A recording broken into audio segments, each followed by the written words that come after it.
अपने जीते जी एक बेलपत्र का वृक्ष अवश्य लगा। भूल से भी वो वृक्ष अगर बड़ा हो गया, हम चले भी गए, उस बेलपत्र के वृक्ष में से कोई पत्ती तोड़कर शंकर जी को समर्पित करेगा, तो हमने जो वृक्ष लगाया है, हमारी ना जाने कितनी पीढ़ी उस बेलपत्र के चढ़ने से तर जाएगी।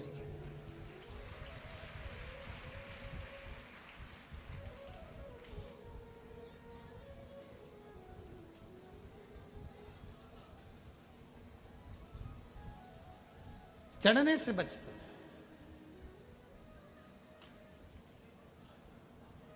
जैसे शरद पूर्णिमा से कार्तिक पूर्णिमा के बीच में जो प्रदोष पड़ती है,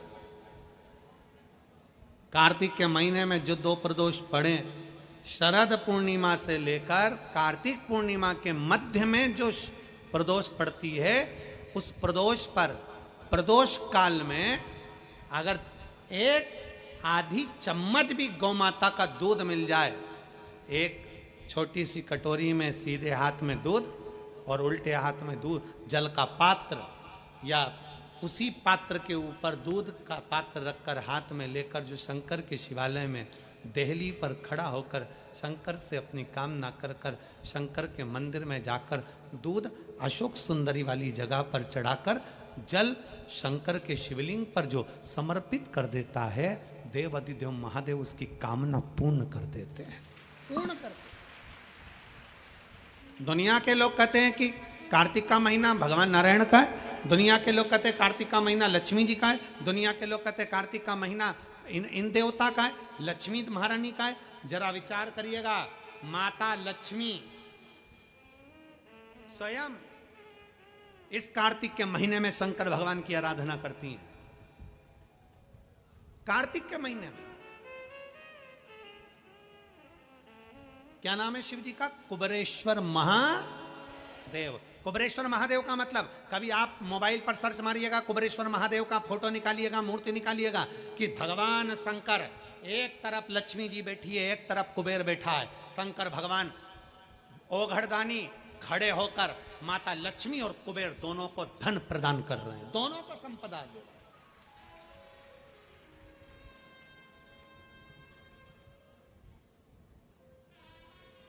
कभी कुबेरेश्वर बाबा का मूर्ति का दर्शन करिए, कुबेरेश्वर शंकर भगवान की मूर्ति खड़ी है, एक तरफ लक्ष्मी जी, एक तरफ कुबेर, दोनों माता भगवान शंकर जी से लक्ष्मी ले रहे हैं।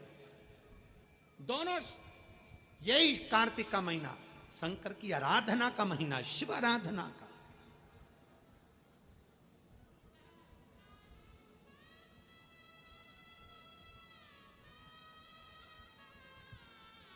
शंकर की आराधना कैसी करेगा? शिव आराधना।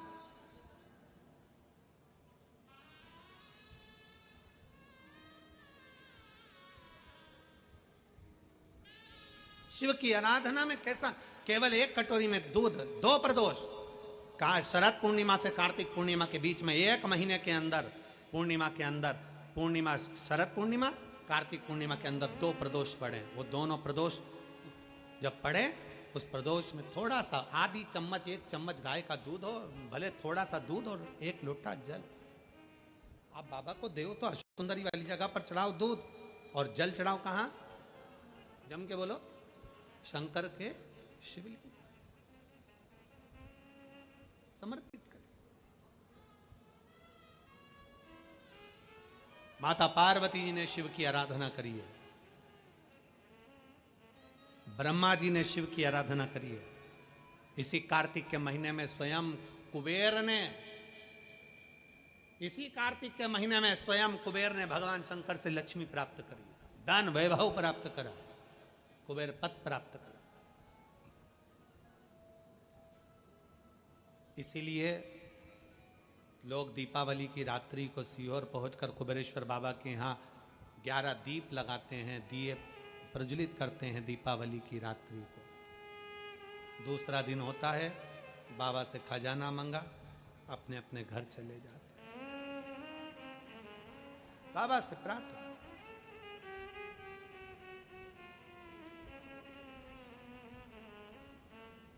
हम प्रयास करेंगे अब की बार की दीपावली का दर्शन 31 तारीख की रात्रि का आप लोगों को यूट्यूब चैनल से, और आस्था चैनल अगर थोड़ा बहुत फ्री मिल गया तो उनसे भी बोलकर कुबेरेश्वर बाबा की दिवाली का दर्शन भी आपको कराएंगे, दीप मालिका का भी दर्शन भी आपको कराएंगे। प्रयास करेंगे कि 31 तारीख को जो दीपावली रहे वो दीपावली में आप और हम सब कुबेर भंडारी की उस लोग आते हैं 11-11 दीप प्रज्वलन करते हैं, बाबा कुबेरेश्वर महादेव का स्मरण करते हैं, बाबा से विनय करते हैं, दर्शन करते, दूसरे दिन खजाना लिया चल दे, रात को दीपावली बाबा के धाम का आनंद ले, शिव तत्व की प्राप्ति। देवराज नाम का ब्राह्मण बेलपत्र के नीचे प्राणों को त्यागा, शंकर उनको लेने के लिए नंदी पर बिठाकर लेकर चले गए, क्योंकि उनकी माता शिव का आराधना करती थी, माता के हाथ का चढ़ा हुआ जल का भी फल मिल गया।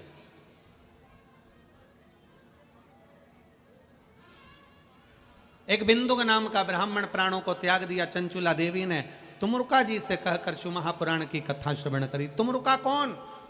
नारद जी जैसा शरीर है,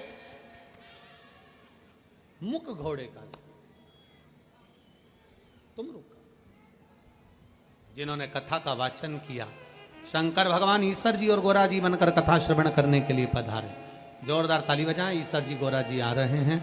शंकर पार्वती ईश्वर जी और गोरा जी बनकर कथा का रसतत्व ग्रहण करने। हनुमान जी महाराज, एक रामचरितमानस का बड़ा सुंदर संवाद है। रामचरितमानस का बड़ा सुंदर एक संवाद आता है कि माता जानकी का स्वयंवर हुआ और माता जानकी के स्वयंवर में सबको बुलाया, पर अवध में दशरथ जी के यहां पर पत्र नहीं भेजा गया, अयोध्या पत्र नहीं गया।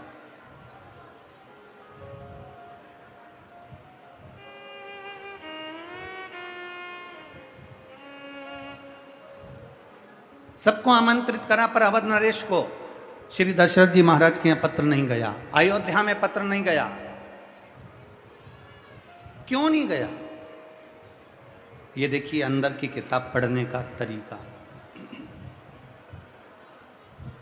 फिर निवेदन है, दुनिया की कोई किताब पढ़ो ना पढ़ो, दुनिया की कोई पुस्तक पढ़ो ना पढ़ो, पर अपने मन को और अपने भीतर को जरूर पढ़िएगा। अपने आप को पढ़ो, अपने आप को।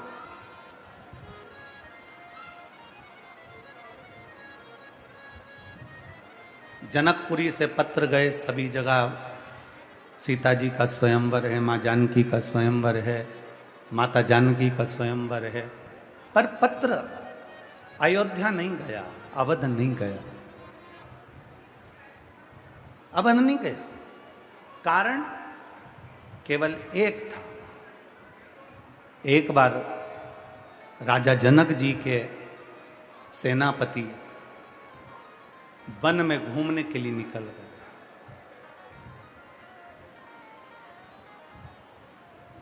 और राजा जनक जी का सेनापति जब वन में घूमने के लिए निकले,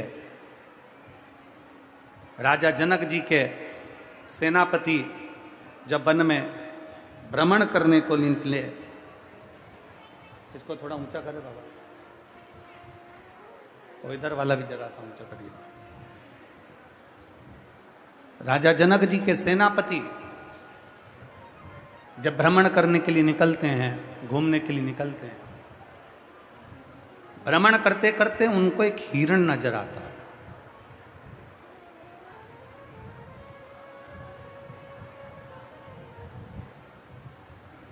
भ्रमण करते करते उनको एक हिरण दिखा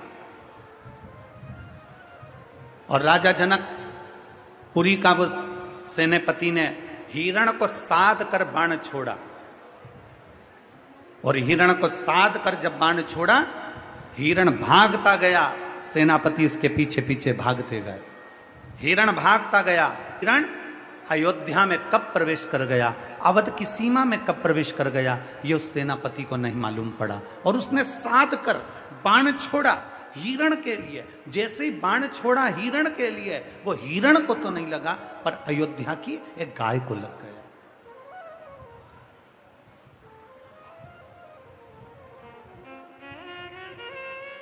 अवध की गाय को अयोध्या की गाय को वो बाण लग गया। अवध में, अवधपुरी की उस नगरी में बाण लगने से गाय मर गई, प्राण छूट गए। सेनापति पेड़ के पीछे खड़ा हो गया, वृक्ष के पीछे, कि मेरी नगरी में मैंने हिरण को साधा था बाण और वो गाय को लग गया, और गाय वो भी अवध की, अयोध्या की। सेनापति पीछे हो गए। सेनापति के साथ में जो दूत थे वो भाग कर गए, राजा जनक जी को सूचना दे दी। जनक जी महाराज, महाराज, महाराज। राजा जनक ने पूछा क्या हो गया। राजा जनक जी से कहा कि सेनापति ने बाण छोड़ा था हिरण को और वो बाण लग गया गाय को। गाय को? तो कहां की गाय को? तो कहा अवध की गाय को, अयोध्या की गाय को वो बाण लग गया। जनक जी को जैसे ही मालूम पड़ा, जनक जी आंख में आंसू भरकर गौ माता गौ माता दौड़ कर देखा। जब जनक जी ने, सेनापति पेड़ के पीछे छुपे हुए थे, जनक जी भी वृक्ष के पीछे खड़े हो गए कि ये गाय हमारे नगर की नहीं, ये गाय तो अवध की है, अयोध्या की है। अब हम अयोध्या में कैसे प्रवेश करें, क्या करें? छुप गए। जैसे ही छुपे हुए थे जनक जी महाराज, इतने में वहां से एक स्त्री निकल कर जा रही थी, और वो नारी निकल कर जा रही थी अवध की। दशरथ जी महाराज के पास सूचना देने के लिए दौड़ पड़ी। अवध में अयोध्या नरेश की जय हो, अवध नरेश की जय हो, अयोध्या नरेश की जय हो। पूछा दशरथ जी ने कैसे आना हुआ, क्या हो गया? सुबह सुबह का समय आप इतने बिलख क्यों रही हो, क्या हो गया? तब उस नारी ने कहा महाराज, हमारे नगर में पहली बार कोई गाय मरी पड़ी है। हमारे नगर में पहली बार कोई गाय मरी पड़ी है। अयोध्या नरेश, दशरथ जी ने कहा अपने नगर में? हाँ, अपने नगर में। हाँ, क्या करा जाए? अवध नरेश ने उसी समय पर सूर्य नारायण भगवान को अर्घ देकर लोटे का जल ले जाकर शंकर भगवान का अभिषेक करने जा रहे थे। उसी लोटे का जल तुरंत हाथ में, उसी लोटे को उस स्त्री को पकड़ा दिया। स्त्री से कहा लिए जल ले जाओ, मैं शंकर जी को चढ़ाने के लिए जा रहा था। शिव अमर बूटी देने वाले हैं, इस जल को उस गौ माता पर छींट देना, मुझे उम्मीद है गाय जीवित होगी। उस स्त्री ने कहा अवध नरेश से कि दशरथ जी, ये गाय पानी से जीवित हो सकती है? अवध नरेश कहते हैं कि मैंने दिल से देव अधिदेव महादेव की आराधना करी है, मैंने दिल से सूर्य नारायण की आराधना करी है, मैंने दिल से शंकर भगवान की आराधना करी है, और मेरा विश्वास कहता है कि वो गाय जीवित होगी। अभी आपको कथा में कहा था कोई किताब पढ़ो मत पढ़ो, पर अपने मन की किताब को पक्का पढ़कर रखना कि हमारा बल प्रबल होना चाहिए।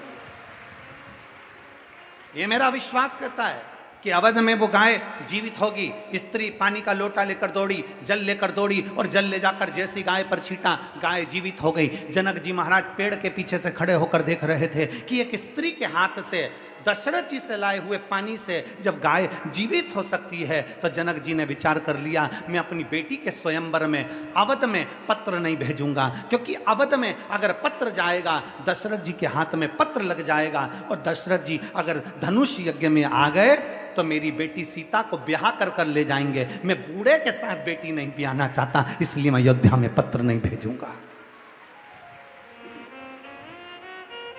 मैं अवध में पत्र नहीं भेजूंगा, मैं अयोध्या में पत्र नहीं भेजूंगा। उनको नहीं मालूम था कि अवध में राम जी प्रकट हो गए, उनको नहीं मालूम था कि अवध में लक्ष्मण जी प्रकट हो गए, भरत जी प्रकट हो गए, शत्रुघ्न जी प्रकट हो गए, उनके स्मरण में नहीं था। वो तो समझे कि दशरथ जी महाराज के घर में कोई संतान नहीं है, और दशरथ जी आएंगे, धनुष उठाएंगे, तोड़ देंगे और बेटी ब्याह कर ले जाएंगे। जब उनके हाथ के जल से गाय जीवित हो सकती है तो वो कुछ भी कर सकते हैं। तो ये गाय हाथ के जल से नहीं, अंदर के बल से जीवित हुई है, क्योंकि अंदर का हमारा विश्वास कहता है। जब भीतर का भरोसा बढ़ता है ना, जब भीतर का विश्वास बढ़ता है, जैसे किसी कंपटीशन एग्जाम में तुम बैठे, तुम कोई अच्छा कार्य करने के लिए बैठे, और तुमने विचार करा कि मुझे यह काम करना है, और दुनिया के लोग कह रहे हैं कि यह काम नहीं हो सकता, पर तुम अंदर से जब तुमने सोच लिया अब की बार मैं ऐसी पढ़ाई करूंगा, अब की बार मैं ऐसा विद्या अध्ययन करूंगा, अब की बार मैं रात दिन एक कर दूंगा, चौगनी पढ़ाई करूंगा, और ये मेरा विश्वास कहता है अब की बार मैं कंपटीशन एग्जाम जीत कर लेकर आऊंगा, तो जीत कर लाओगे। ये भीतर का बल कहता है। एक पत्र है,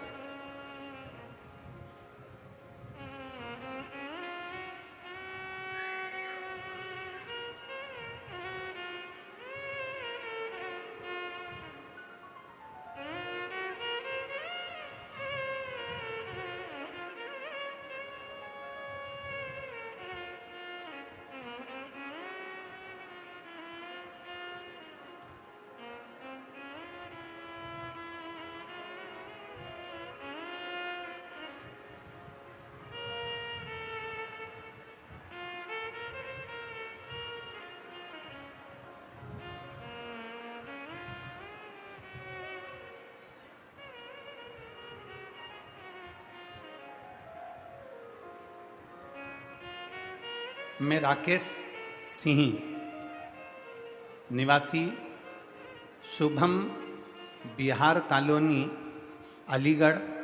मोबाइल नंबर मेरा ये है। कहीं बैठे हो तो हाथ हिला सकते हैं। हृदय की किताब को, अपने दिल की किताब को, अपने मन की किताब को पढ़ो।